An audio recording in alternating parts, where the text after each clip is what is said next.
Hello, and welcome to the Magic of Calvin and Hobbes, a fan celebration. My name is Ryan, and I am a self-proclaimed Calvin and Hobbes superfan and expert. And my name is also Ryan, although most people call me Indy. And we're creating this podcast to celebrate 40 years of Calvin and Hobbes magic.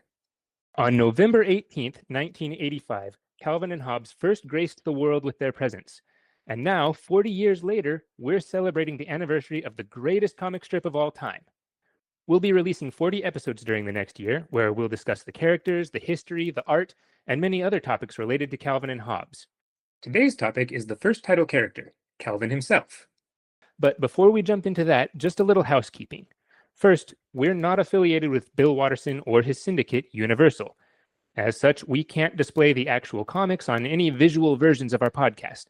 However, we will be referencing lots of specific comics in each episode. You can find these comics either on gocomics.com or in the books. For every episode, we'll compile a list of the referenced comics and give you the date where they originally were published and the books they can be found in, including page numbers. We'll include all that information in a link in the show notes for each episode.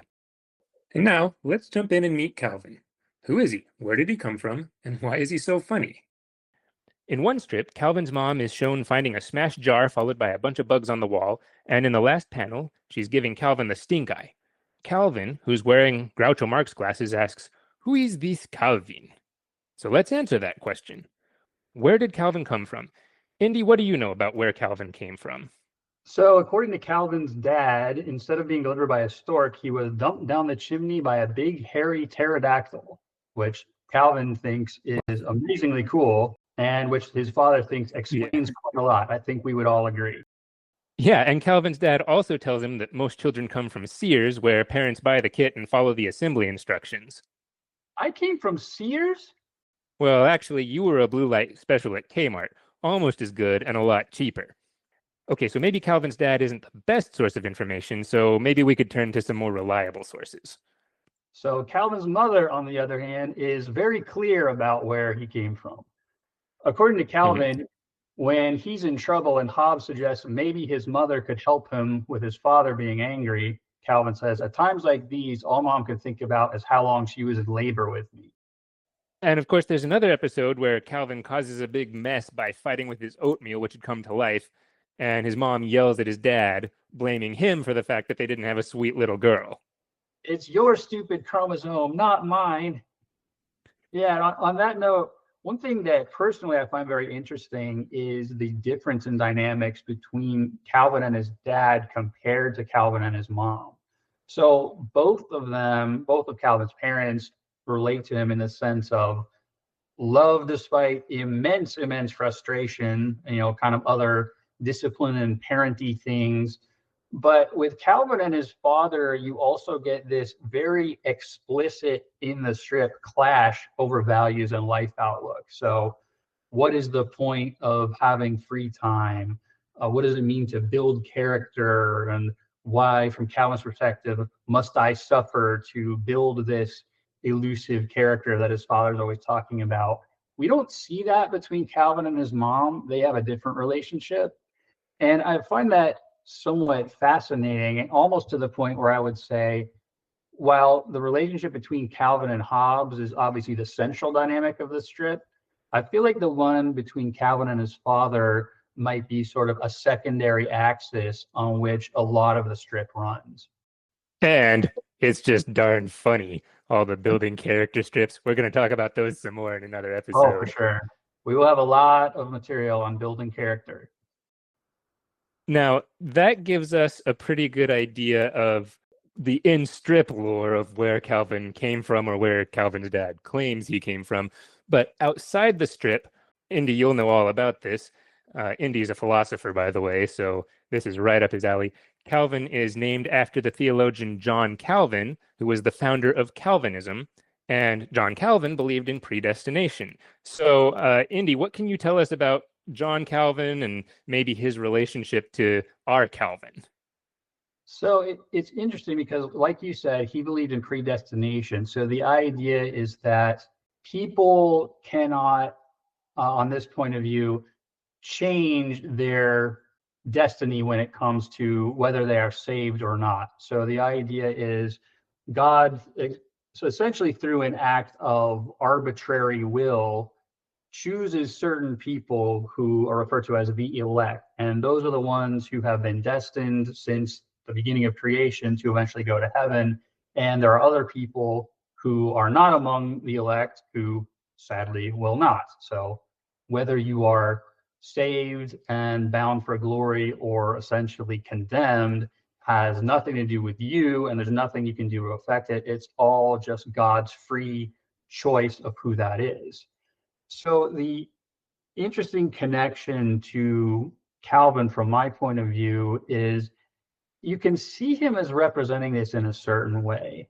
So there's a lot of discussion of morality in the strip, both in a sort of highbrow level at some points, but more down to earth and just, he's an imaginative, rambunctious 6-year-old boy. He gets in trouble a lot too. And so there's, at many points in the strip, this sense of, why does Calvin do the things he does? Can he change if he wants to? And I think that's an interesting, once you know that and the connection between the name there, it's intriguing, I think, to cast some of what Calvin does in this light. I mean, not that the strip presents the idea that everything is predestined, but the idea that Calvin acts in similar ways most of the time, despite the fact that in a lot of ways it'd be better if he didn't. That's true. I will point out, I think there may be a few strips that kind of do show Calvin believing in a predestination of a sort. I know there's one where I don't have it in front of me, so I'm not going to get the quote perfect, but it's something like, "I stand firm in my belief of what's right. I refuse to compromise my principles." And then his mom carts him off to the bath, and he says, "I don't need to compromise my principles because they don't have the slightest bearing on what happens to me anyway." So Exactly. he would have been in the bath one way or the other. And there's one where he says he believes in fate, and Hobbes trips him into a puddle of mud, and Hobbes says, "Too bad you were fated to do that," and strips like that. So I can kind of see some John Calvin in our Calvin in those strips. Oh, for sure. And Calvin's reaction then is, that wasn't fate, which is interesting, and that tends to be the very human reaction to this, whatever your sort of theological or intellectual commitments on that point. We tend not to want to accept that, especially when someone, whether humorously in this case or in some other way, tries to use it against it, right? It's like, oh, well, you were fated to do Yeah. that. It's not my fault I tripped you. It's like, that was not fate. We as human beings have a hard time actually living as if we believe that is true. So that's another interesting contrast that the strip rather humorously brings out. Yeah. So, okay, he's named after John Calvin, but let's dig a little deeper into kind of the inner workings of what was going on with Bill Watterson when he named Calvin. So this is one that I learned a few years ago. Did you know that before he was Calvin, he was Marvin? I did not know that, and I've heard, and this is something we may revisit in a future episode. I heard there's some question about whether he was intentionally named after John Calvin in the way we were just talking about, or if that was kind of a happy coincidence, or maybe something in between. But no, to answer your question, I did not have any idea until very recently that he wasn't always named Calvin. Yeah. There's some idea that maybe it wasn't intentional that he was named after John Calvin because he was Marvin first. And I don't know if I believe that or not, because it could be that whenever he decided to change the name to Calvin, he was doing that intentionally because he thought of the idea of John Calvin. And well, we'll get to who Hobbes is named after in a minute. Right, but that would make a reasonable connection if that's true. Yeah. But if you have the complete Calvin and Hobbes, you can see a comic from one of Watterson's early submissions where his parents, who look a little bit different, refer to him as Marvin. And we'll probably get into this a little more in another episode, but just as a kind of a brief overview, Marvin was the younger brother of the main character in that version of the strip. And he had a lot of similarities in appearance to the early version of our Calvin. He was, the same general proportions, short pants touched his feet, sort of a thing. But the one major difference was that instead of the iconic spiky hair that we're used to, he had this mop of hair that fell over his eyes. So, how did we get to our modern version of Calvin? Well, like I say, we'll talk about various submissions that Watterson made before getting Calvin and Hobbes accepted in another episode. But for now, I'll just say that after it was established that Calvin would be the main character and not the older brother, someone at one of the syndicates suggested that it would probably be best if the main character's eyes were visible. And luckily, Watterson agreed, so we got the spiky haircut that we're familiar with now. Right. And on that note, I mean, it's almost amazing to think of the possibility that we might not have been able to see his eyes, partially because one of the strengths of Watterson's art, I mean, there are many, but one strength is the expressiveness of his characters and their facial features, and just the idea that we wouldn't get the various expressions through the eye specifically is just kind of amazing to me to think about. Yeah, I'm thinking of the one where he wants to give his mom Bambi eyes to get a flamethrower. I'm not sure how that would have worked. And just and Yeah. all the many times he's freaked out by Hobbes pouncing on him or a scary story or something, just Yeah, his not eyes literally popping out of his head. yes, his eyes as big as dinner plates. So yeah, I mean it's a very weird thing to think about, but obviously, of course, Watterson made that choice, and so we did get the amazing kind of expressions that he's so known for. Yeah, and I mean the spiky hair, that's one of the most iconic things about Calvin. I can't That imagine Calvin and Hobbes without the spikiness.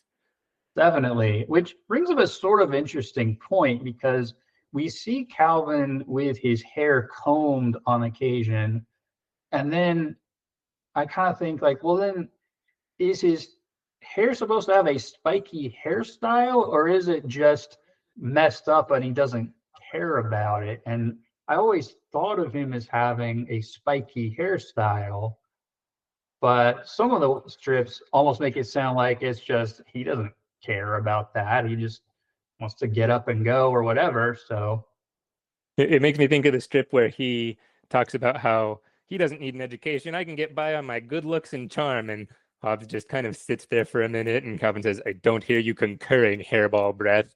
And then Hobbes says, tell me, is it static electricity that makes your hair do that? So I kind of yes, lean towards Calvin just doesn't care, doesn't take care of his hair, and it's just all over the place all the time.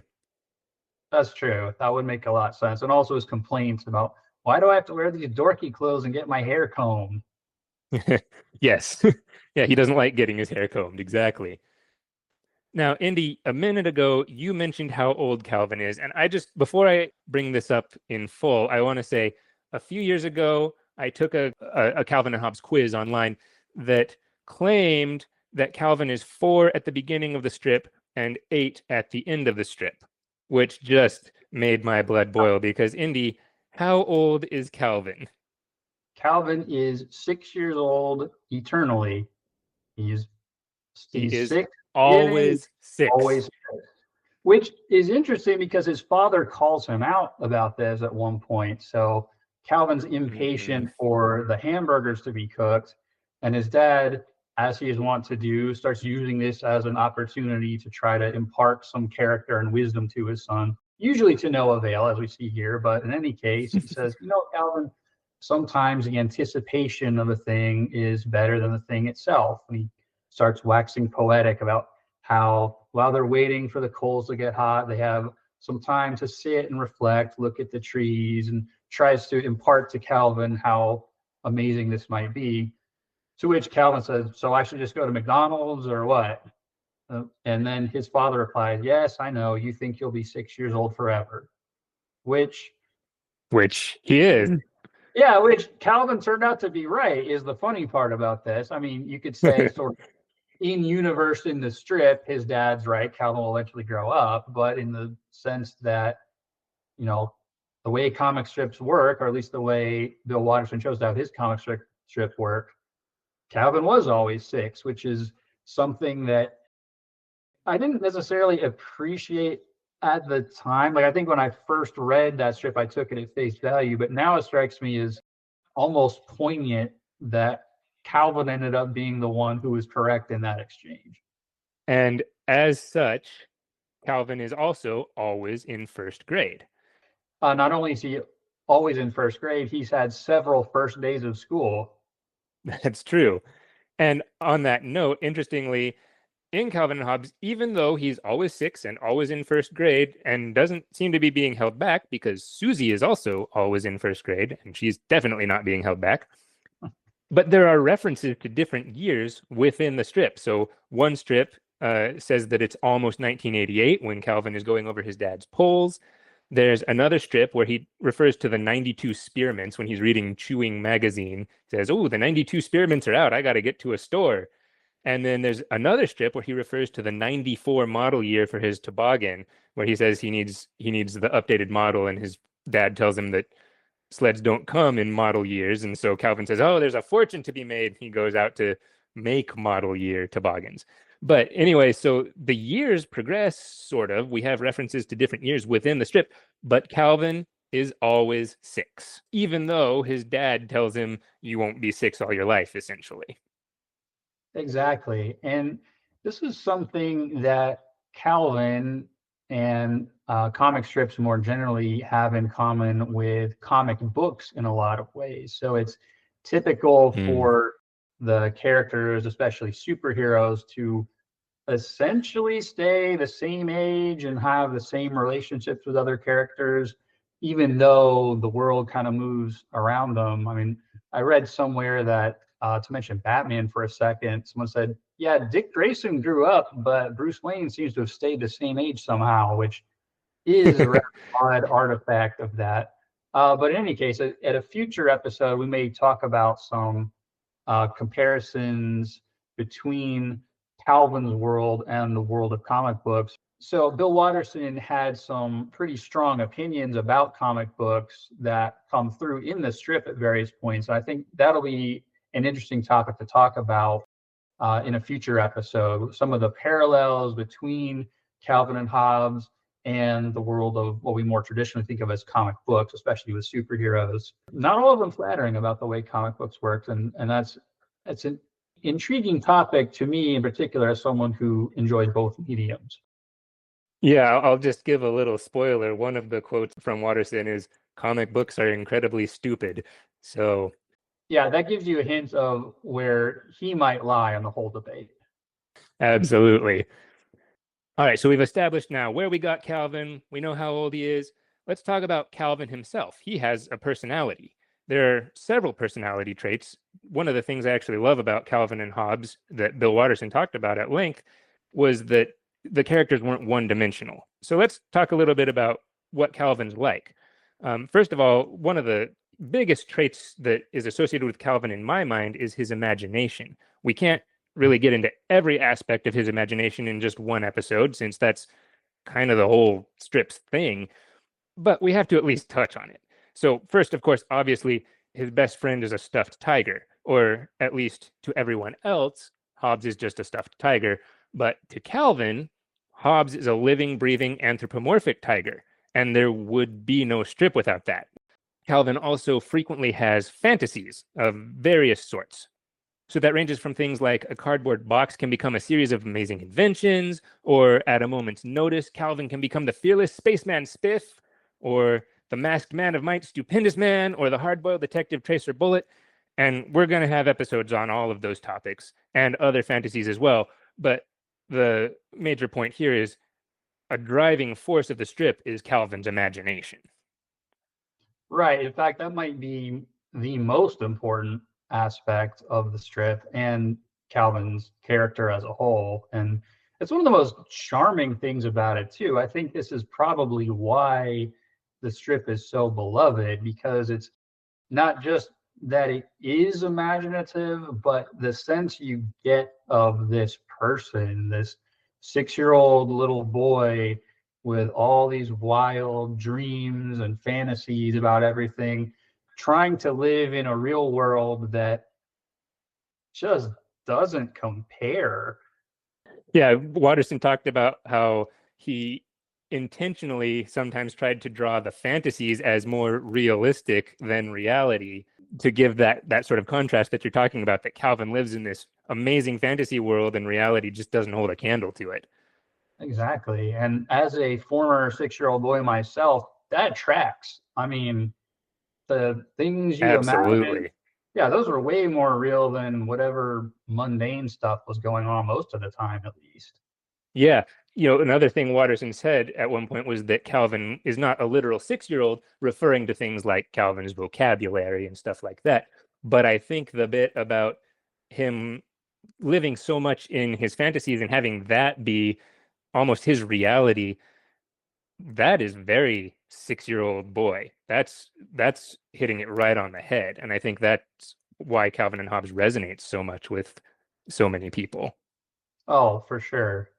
And so, since you mentioned the vocabulary, that's an interesting point too, because I can see where someone might think that that's, sort of ironically, given all the imagination we've been talking about, but someone might think that's the least realistic part of Calvin. Where it's like, oh, look at all these long polysyllabic words that he trots out without thinking about it. Although to me, that never really seems so strange. Like, I can buy the idea that here's a child who actually is very intelligent and creative and likes learning in a lot of ways. It's just he hates all the typical ways in which he's expected to apply that. So he doesn't want to be in some structured school environment with someone telling you, no, you have to learn about this. But when it comes to just acquiring knowledge about a fairly fascinating world in general, that's something he gravitates to and may even enjoy. Yeah, so that I think actually leads really nicely into the next point. Calvin doesn't like school. That's really not his cup of tea, but he's not stupid. He's actually a really smart kid and he does like learning. And we're going to have a whole episode about that too. But like a lot of 6-year-olds, Calvin doesn't like school that much except for recess because, like you say, he likes to be outside. And there's a strip that I think illustrates that really well. He brings something in for show and tell. He says, "Today for show and tell, I've brought a tiny marvel of nature, a single snowflake. I think we might all learn a lesson from how this utterly unique and exquisite crystal turns into an ordinary, boring molecule of water just like every other one when you bring it in the classroom. And now, while the analogy sinks in, I'll be leaving you drips and going outside." Which, first of all, I just love that strip because it's hilarious, but also kind of poignant. Like, you bring kids into the classroom and force them into this box, and that can kind of turn them into drips. Yes. Um, And not to say that all education is like that, and this is not a right. education is bad podcast, of course, but I think there are better and worse ways in which students can be taught and which are more conducive to students learning. And that's maybe something that Watterson through Calvin was pointing out. It's, Calvin loves to learn, but he hates the way in which he is often expected to do it. Right. There are certain ways that, if the classroom is run a certain way, can not be as conducive to learning as you might like. Exactly. So, as you say, Calvin does like learning. He's smart. We just said he has an impressive vocabulary for a 6-year-old. And one of my favorites, in one strip, he and Hobbes find a snake outside and they're fascinated by it. And so they want to get a book about snakes so that they can learn about them. And Calvin says, "Whoa, whoa, whoa, hold on. It's summer vacation. I don't want to learn anything." And Hobbes says, "If nobody makes you do it, it counts as fun." And so they get a book. And in the last panel, they're reading it and saying, "Cool." So in that environment, Calvin likes to learn and even sees learning as fun. Even during summer vacation. Yeah, even during summer vacation, the sacred time for him where he doesn't have to learn theoretically. And in another strip, his dad is talking to him about his report cards and asks why he's getting bad grades. And his dad says, "You like to learn, you like to read. You've read pretty much every dinosaur book ever written. So why don't you like school?" And Calvin's response is, "We don't read about dinosaurs," which is kind of a funny response, but again, also kind of poignant. So we won't get into any further diatribe about education here, but under the right circumstances, Calvin does like to learn. Very much so. Yeah, and I believe the point about it only counts as work if someone's making you do it is actually referenced in another strip too. I forget which one at this point, but I know the snake one that you mentioned, and I think Calvin brings it up again in a future strip too. Yeah, I'm not coming up with the strip off the top, but I think you're right. We'll have to look that up. Listeners, if we find it, we'll pop that strip into the show notes as well. Yes. So Calvin doesn't like school. He does like learning, and he loves being outside. Calvin is an explorer. Now, we'll spend a whole episode pinpointing where Calvin probably lives, but wherever it is, his backyard is right next to this beautiful wilderness full of hills and forests. And he loves to go sledding there or ride his wagon. And he also loves to look for weird bugs, walk and talk with Hobbes, and of course, he loves to make snowballs to pelt Susie Durkins. So, of course, Calvin would want to be a Cub Scout, right? I mean, since they spend so much time outside. Sure. I mean, obviously, right? Obviously. And in fact, early on, Calvin was in a scout troop, but Watterson found that it only ever made sense for Calvin to invariably end up trying to be separated from the troop. So in one of my favorites, he laments that he and Hobbes are separated from the troop and hopelessly lost. And then another scout comes into the frame and tells him that the scoutmaster says to get his rear in gear. And as they're catching up with the troop, Calvin whispers to Hobbes, "We'll try to lose him again over the next rise." So Watterson actually ended up deciding pretty quickly that Calvin really isn't the type of kid to be in scouts because even though he loves being outside, he doesn't really like having someone else organize things for him. So that's an aspect of the strip that didn't last very long. Which makes sense. I think sometimes we can look at the early strips and think that, oh, Watterson was kind of figuring things out here and that's why things are different. But you can also kind of read it as just sort of a normal progression, right? Like, a Sure. child, parents think like, oh, he would enjoy this. And then even though there might be reasons to think he would, he just doesn't. And so there's a change now. Yeah, I mean, that makes sense. That makes me think of the story where Calvin is taking swimming lessons with Rosalind as his teacher, and he complains that he doesn't want to do swimming lessons. And is there anything else? And his mom says, "That reminds me, you have piano lessons. You start Tuesday." And he says, "No." So, you could see his parents enrolling him in stuff, and Calvin doesn't want to be enrolled in any of that stuff. And maybe Scouts was one of those things. I love how delighted his mother looks as she's telling him this too. It's like, oh, that reminds me, you're starting piano next week. No, and she has this huge smile on her face. And it's like, yeah, I get it. She kind of needs to get him out of the house. So I'm like we love Yep. Calvin, but we might not want to actually be his parent in real life. Yeah, he seems like he would be difficult. Yeah, I remember. Watterson commented on that as well. Oh, for sure. Yeah, I think he says at one point like that he feels sorry for Calvin's parents and it feels like they do the best they can in a difficult situation and that they probably must wonder what they ever did to deserve this. And Yes. he doesn't say it as a joke, or at least I didn't take it that way, but I just find it hilarious just to think of it from that standpoint. Like, because the whole strip, not the whole strip, but primarily the strip is from Calvin's perspective. But we do get glimpses of his parents' perspective in particular sometimes, and you just have to feel for them. It's like, yeah, we Yeah. love seeing them get exasperated over Calvin, but man, from their perspective, it's like, what is going on? Like, Yeah. What are we doing wrong? Now, all that aside, Calvin, he's rambunctious and imaginative and gets into a lot of trouble. He's also a pretty well-rounded character. I touched on this earlier. There's a Watterson quote. He says, "From the beginning, Calvin and Hobbes was more about characters than jokes." And I think this was an important reason the strip was able to attract an audience and survive the tough first years. So even though Calvin is obnoxious and rambunctious, and of course the strip's primary job is to be funny, and in fact, there's one strip that pokes fun at the idea of people complaining about the stereotypes in comic strips. Calvin says, "Look at how people are portrayed in comic strips. The women are indecisive whiners, nagging shrews and bimbos, and the men are no better. They're befuddled morons, heavy drinkers, gluttons, and lazy goof-offs.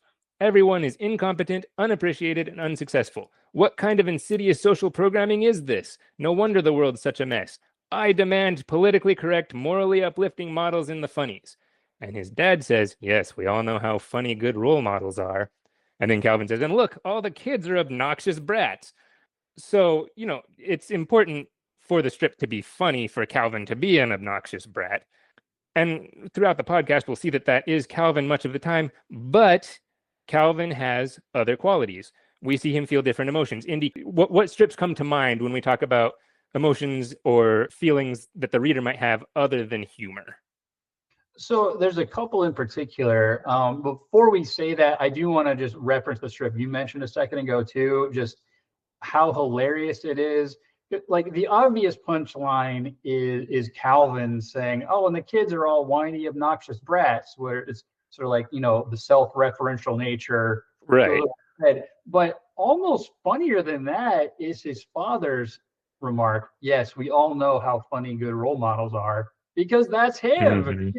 He's in the strip. He's explicitly trying to be a good role model, impart character to his son. Frankly, it is funny a lot of the time. But it's hilarious that both of them, even the allegedly wiser or more straight man type of his father, sort of have self-referential digs that they're not aware of in that sense. So I actually find that extremely humorous, especially from the standpoint of Calvin's dad right there.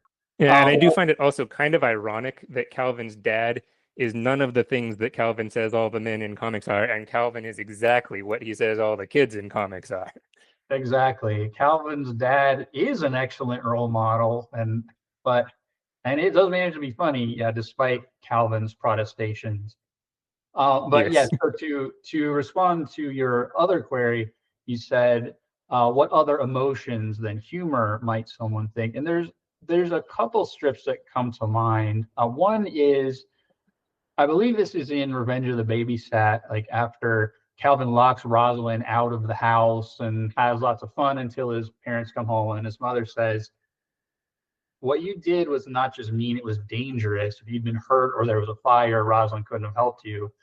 And then Calvin seems genuinely remorseful when he apologizes at that point. Like it's kind of Mm-hmm. easy, or it would be easy in maybe a different comic strip or one that didn't have the same level of character development, to sort of have a child that was, to maybe overstate a little bit, almost a sociopath, like just always causing trouble no matter what. But Calvin doesn't seem like that. He really does care about other people and even right and wrong in his own way, despite how much trouble he gets in. And so that's something that I think makes the strip work so well and gives an added dimension to Calvin's character that could easily have been absent if it was just focused on humor as opposed to character development in that way. So that's one that comes to mind. Another one has to do with a lot of the discussion of life and death, the more sort of philosophical aspects of the strip. And I think of two in particular, both involving animals. I mean, one, the whole story arc where they find the little raccoon, and that's something Yes. we might talk in depth more about in a future episode. But bringing up these questions of not just what it means to confront mortality, but whether there's any kind of justice or anything in the world in that respect. And to a lesser extent, this was just a single strip, but it was Calvin and Hobbes finding a dead bird. I believe that one ends with them just kind of sitting there and watching other birds fly by. And Yep. it's almost more powerful for the lack of dialogue in that last panel there. But I think other than humor, we really get these deep presentations of the human condition, or we could say the animal condition too, to not keep Hobbes out of it, that really give the strip a lot of its value and charm for so many people. So yes, it's hilarious. It's my favorite comic strip of all time. I know it's yours. Probably a lot of our listeners, it's their favorite, or at least one of their favorites. But it's not just because of how funny it is. It's because of the realness of the characters and what they have to say about things that all of us have to confront as mortal human beings. Absolutely. And I think of a couple of others. I was going to bring up the Little Raccoon if you didn't, because, oh my gosh. Um, Watterson also talked about there's one where Hobbes got stolen by a dog, and he got concerned letters from readers wondering if Hobbes would be okay. And that was really early on in the strip, and he was already connecting on an emotional level with the readers about whether Hobbes was going to be okay. There's also one time when Calvin and his parents go on a road trip and accidentally leave Hobbes behind. And when they come back, they find the house has been broken into. And Calvin runs off going, Hobbes, where's Hobbes? And as they're looking for him, Calvin is talking to himself and he says, Mom says that the burglars wouldn't have taken Hobbes because he's not valuable. And then he sits down on a stair step and he's crying and he says, well, I think he's valuable. And so you just see these emotions coming through in Calvin, and it really tugs at you, even though to everyone but Calvin, Hobbes is just a stuffed animal. It, at least for me, that one really gets to me, that Hobbes is missing, or Calvin is missing his buddy.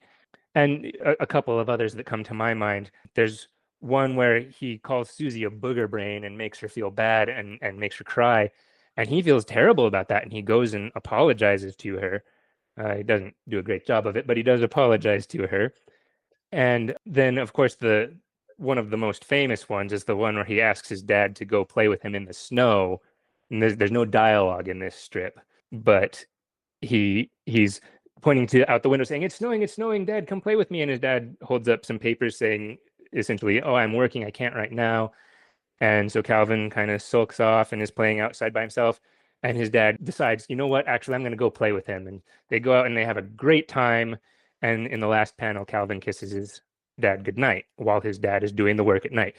So there's just this range of things, in my opinion, that Calvin and Hobbes expresses. It's best at being funny, but it can evoke other emotions too, because Calvin and all the other characters are characters. They're not just one-dimensional, one-trick ponies. They're people almost. I agree entirely. And as far as the last strip that you just mentioned, the one with them playing in the snow, building the snowman after his father initially turned him down to do work, that's in a lot of ways maybe one of, well, this is sort of hard to say, but one of the best strips that Watterson ever did. I might venture to Mm-hmm. say, because you're right, there is no dialogue, but you can tell exactly what's going on in every panel, all the emotions, pretty much what the dialogue would be if it were there. And it's more Mm-hmm. effectively conveyed that it's not. The art just brings that through so perfectly. And it really drives home the fact that even though in a lot of ways Calvin and his dad have an adversarial relationship, they still have a really good father and son relationship. I mean, there's still all this love there. There's still so much affection. And I mean, it almost sounds silly to say that. I mean, of course, you think of father and son will love each other, but just given how much trouble Calvin gets in and how much of the strip is this clash of values between them, it's Yeah. very poignant and telling how they react to each other in this strip. I agree. That's one of my all-time favorites.